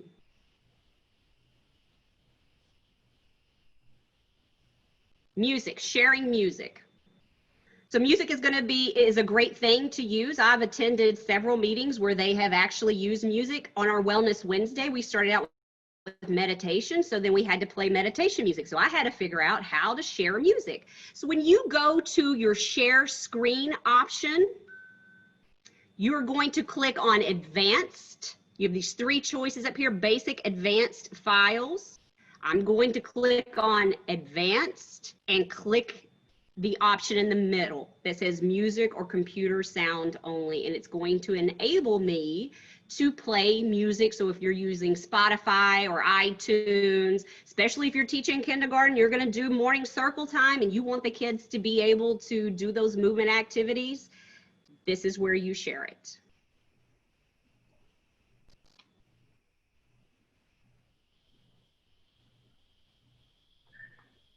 So we're going to have a little fun now. We're going to do a word search. So go up to your annotation bar, find your highlighter or a pen, pick your color, and find these words that have to do with Zoom.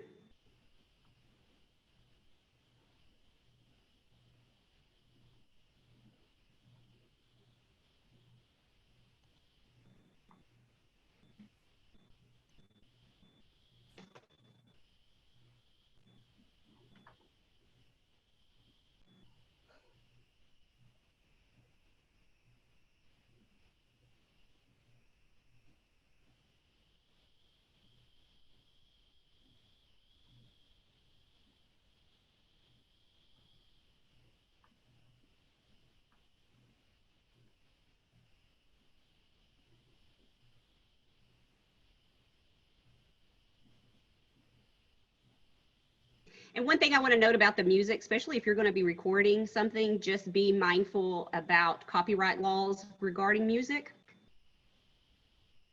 So I would have probably played some music here, but since we're recording, I'm not playing music because of copyright reasons. I also want to note that this is a great activity for your kids to learn names of other students in the classroom or to use this as review. So this word search could be used as a brain break, it could be used as a learning tool, or even as a great way to incorporate some social emotional learning into your students' day.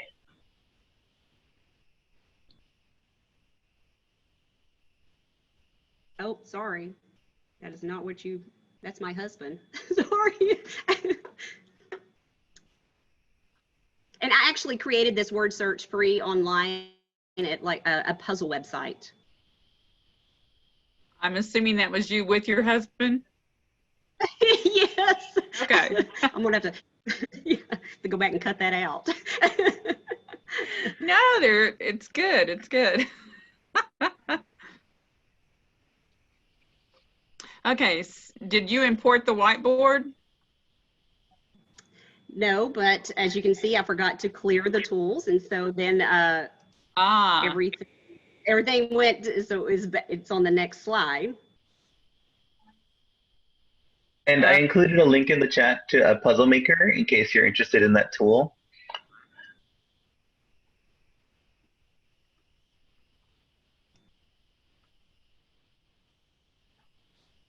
Oops, it's not what I want.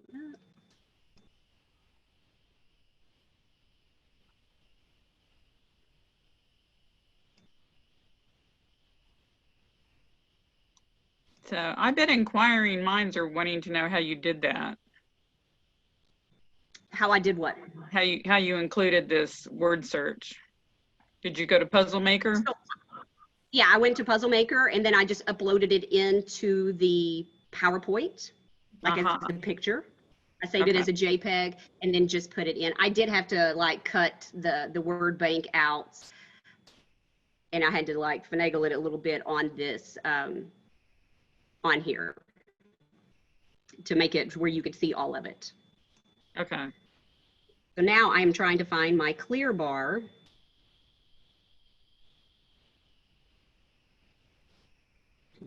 I got you, Jamie. I can clear that for you. Okay, I'm saying it's not coming up on my end and I don't know what happened to it. Thank you. So that's a good reason to have a co-host, is because my bar, okay, it's over on the other screen. Now I see it. I couldn't, so then the co-host was able to help me out. Also, I was just kind of thinking about this. Creating these tools does take a while. So if you have a group of educators that you're working with and you can share these tools via Google Drive, OneDrive, whatever cloud sharing drive you all are using in your districts, definitely think about having a nice core group of teacher friends that you can share with and learn with together. And that way you're not in this alone, because together we know a lot more than we do individually.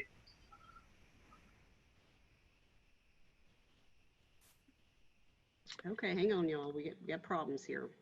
Okay, and I've got some questions. Okay.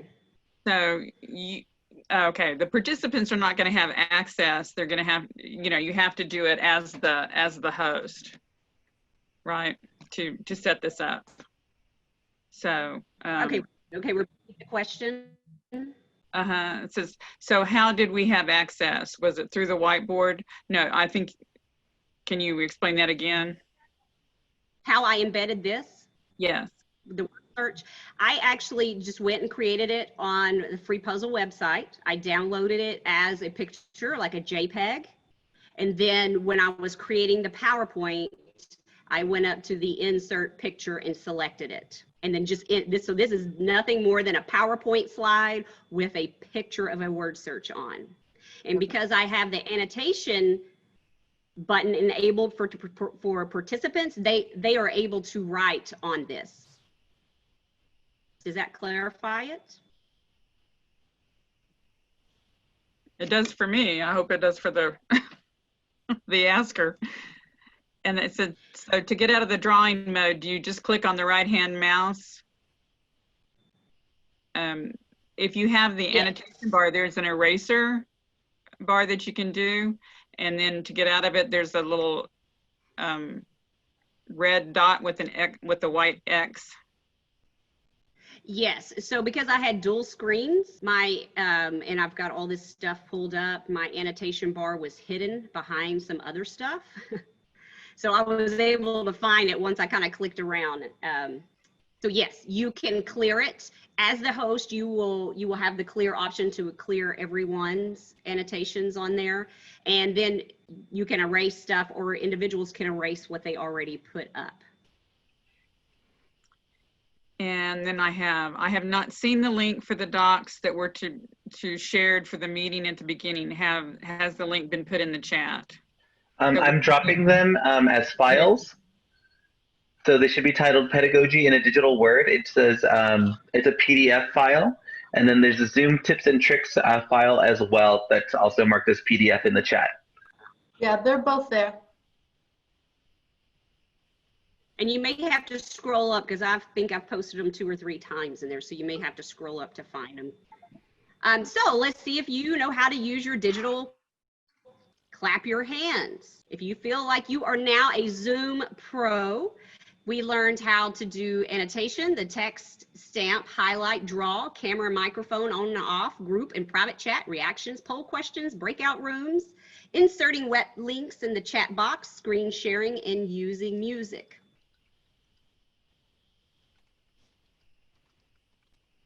We've got a couple of digital clap your hands.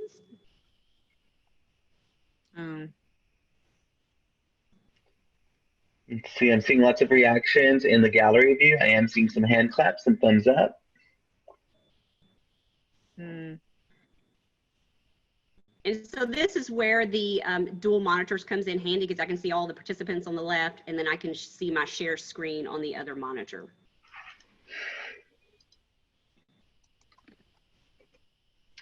We have a question in the chat. If people in the waiting room, can they see the presentation, Jamie? No, they cannot. Not until they are admitted to the room. And then Ashley had a question about behavior. You showed how to turn on the annotations when you created the meeting. Is there a way to turn them off during a meeting if a participant is using them in a distracting manner? You can dismiss that person from the group by clicking on the 3 dots beside their picture. And you could actually private chat them and say, you know, if you continue with this behavior, you're going to be dismissed from the class. And then so let me see if I can.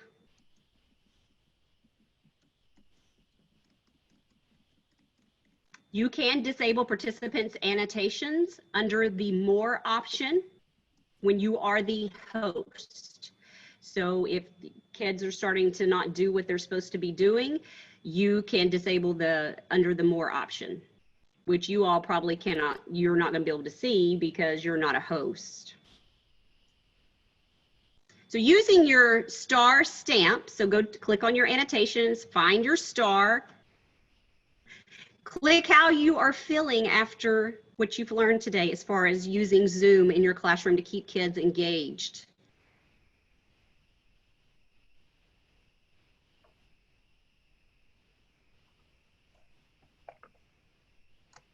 And make sure you click on the chat box and download the 2 documents. One is the PowerPoint slides, And the other one is just a quick cheat sheet about Zoom tips and tricks, things that we covered today. And then also in a few days, once we get our video edited, we will post it on the Tech Tools page through the Texas AFT website so that you can go back and review it as needed. I was listening, but I missed all the 3 things that you said because I'm trying to do this as well. So could you say what we have to download again? So if you click on the chat box. Oh, okay. There should be 2 documents. One is the PowerPoint and the other one is just a quick tips and tricks for Zoom, for using Zoom. Thank you. Thank you. And then also, if you need further assistance, the confirmation email that I sent you last night, if you respond to that, it will go directly it'll come directly to my email account and I will assist you how I can. But just give us a couple of days to get the video edited and posted. So I hope this helps you as you move forward with teaching virtually.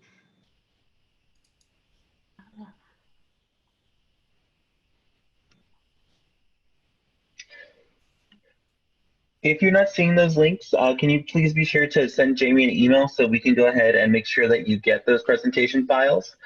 We are sharing them via the chat, but if you're not seeing them, just go ahead and send Jamie an email directly. That way we're able to get that information to you. We don't want you to miss out on any resources. Exactly. Yeah, so if you are like on a iPad and you're not able to download, please just send me an email and I will get those items to you.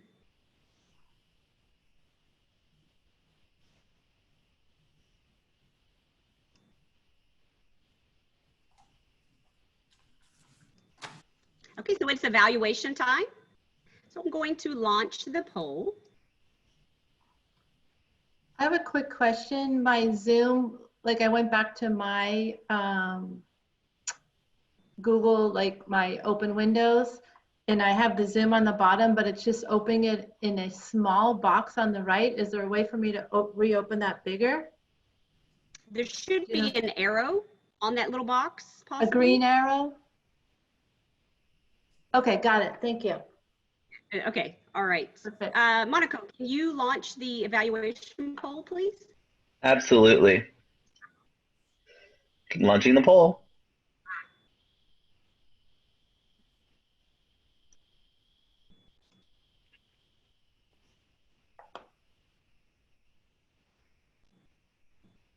All right, and the poll should be up and going.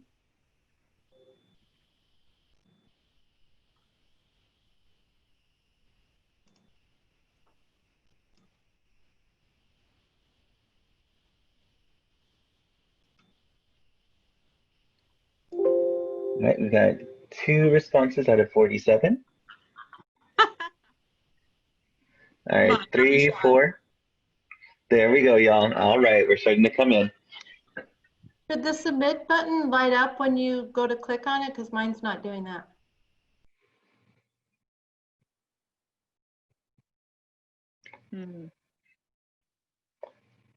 The Zoom buttons are really subtle, or the submit buttons are sometimes are pretty subtle. Like when I'm looking at my poll button, it goes from like a light blue to a dark blue, very subtly. Okay. Do you have a submission from Donna Glassburn? My submit button is grayed out. You have to answer all the questions before you can submit. There's a question 3 and 4. Okay. Yes, so yeah, there's about 4 questions on there. 5, 6, 7. There's 7 questions total. Oh. Oh, there are. Oh. I had to scroll down just to double check. I wanted to give you all an accurate number.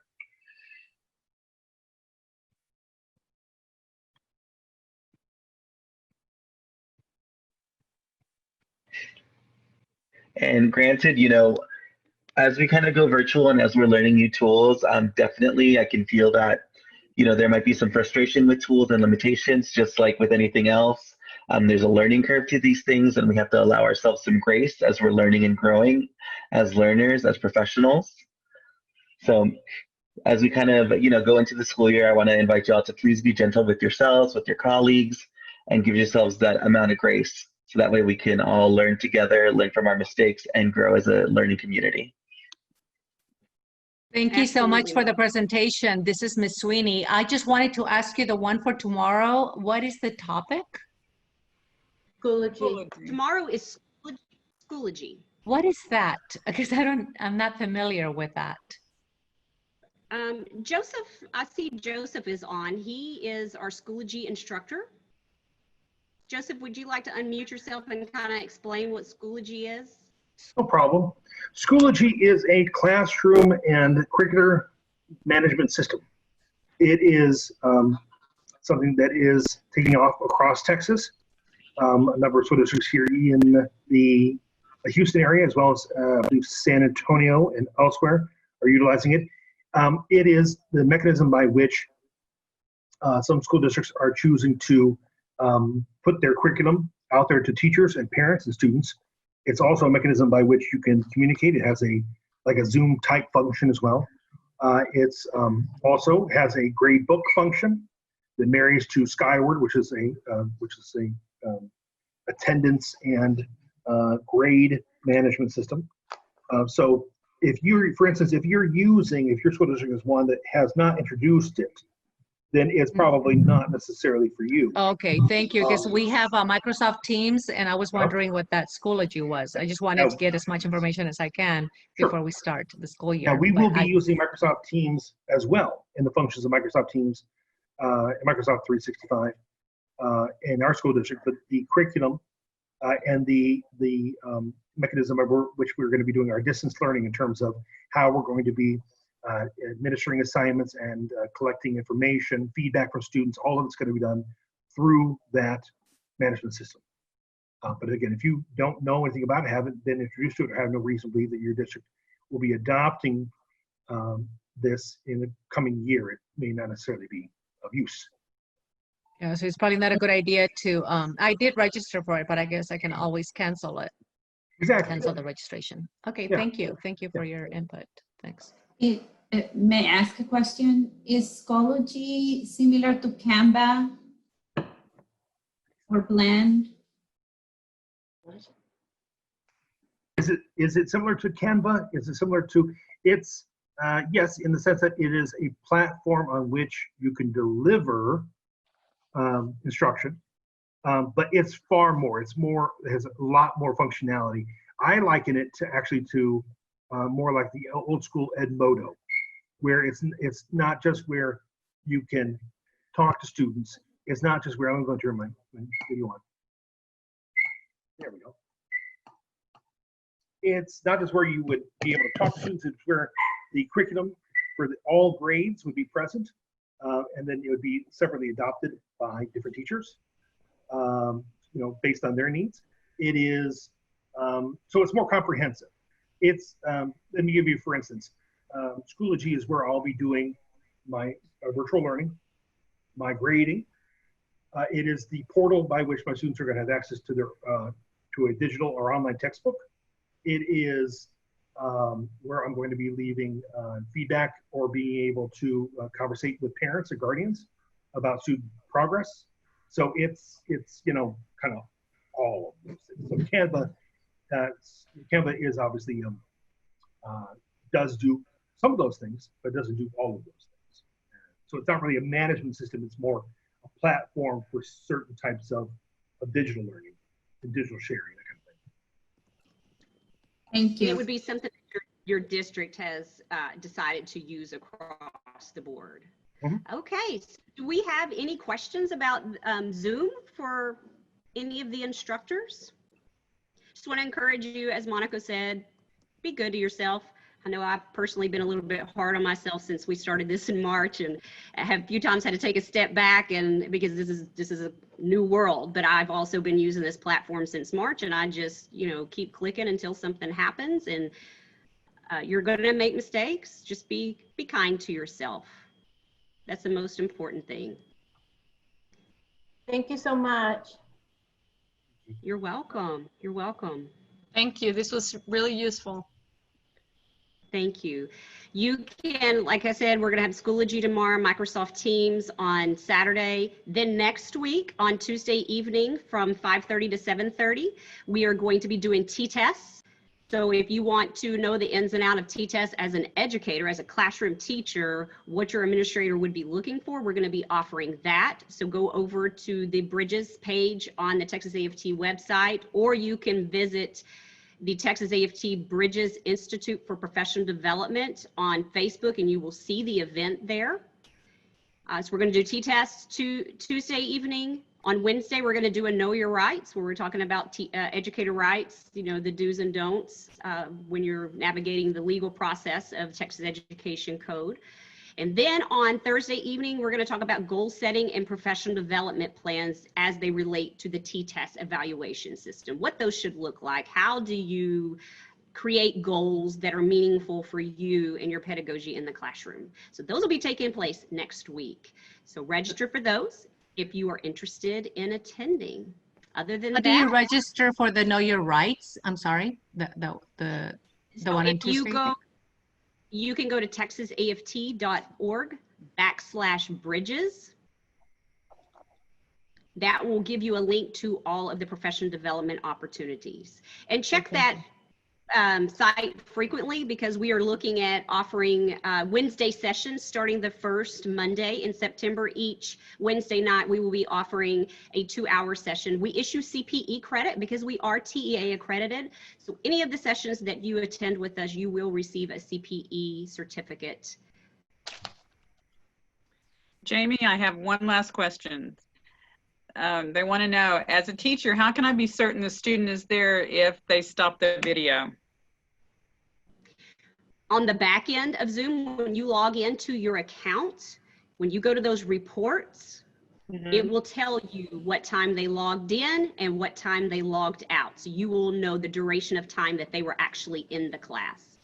So if you have a kid that's telling their parent, hey, I'm on every day, you can go in and say, well, they're only staying they're logging in, but then they're you know, leaving. So they're not staying for the entire lesson.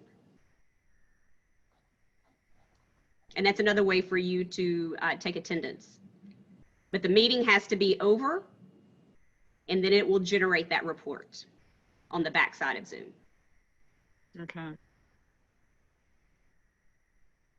Yes, they could be logged in and not watching the lesson. I mean, there's no way for you to control that. This is a digital world.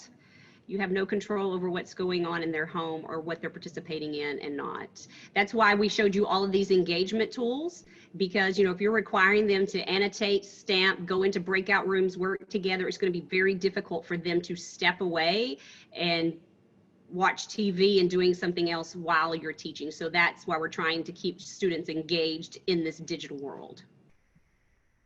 And maybe require them to have the camera on in your expectations when you go over that. Exactly. You are going to need a digital world expectations and rules and regulations like you do in the face-to-face classroom. Just laying those out the first, you know, at the beginning, teaching them how to use the annotate skills. And then if you frequently do polls throughout your lesson, it's going to tell you if they were participating at that time, because if you didn't answer the poll beside that person's name, it will be blank. It'll show that they didn't answer that question. True. Okay. And then Ashley says cameras was not feasible for our district issued hotspots. That is true. Those students who have hotspots, having the camera on and the sound does use a little bit of data. So those who have weak signals, sometimes, you know, will have to turn their camera off to free up some of that bandwidth. Depending on where they live. I live in remote East Texas, and we have satellite internet, so it can get a little troublesome sometimes. Yes, texasaft.org/bridges, that's correct. Good. Well, thank I you. dropped the, oh, sorry, I dropped it in the chat, the Bridges link, the Bridges Institute link. Okay, awesome. And thank goodness nothing happened today with your internet, Jamie. Yeah, it's sunny and good and hot here, so I have ran into some problems. So that's why you see two of me on here, because I have my iPad hooked up under my Gmail account just in case the satellite glitches out on me. Now, on an iPad, can you get the annotate tools? No, you can only do thumbs up and a clap. It's very limited on the iPad and the iPhone. Okay. And it's very limited on the Chromebook also. What about a notebook? Is that the same thing? I'm not familiar with that platform. I know they're available on a regular PC and MacBooks. You can see all the annotation tools. Okay. All right. Thanks. Okay. Well, thank you all for attending. And like I said, if you have any other questions come to mind, just email me back. Or if you were on an iPad or a phone and weren't able to access the documents we dropped in the chat box, send me an email, but let me know what you needed and what session. Tell me that it was the Zoom session, and I will attach those to an email and get them back to you. And I should have the CPE certificates issued in about a week. So I have to go on the backside and do all that duration and figure out how many minutes you were in here and populate all of those certificates. So give me just a little bit of time to get those done, but I will get them to you by next Friday for sure. Hopefully. Can you share a recording with us as well, or no? Yes, the recording will be posted on that Bridges page. Okay, so we won't get an email or anything like that.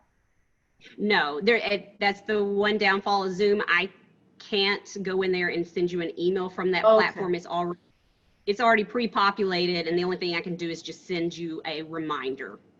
Okay. Okay. Well, thank you all for attending, and I hope to see you again in another session soon. Have a good day. Y'all take care. Thank you. Bye.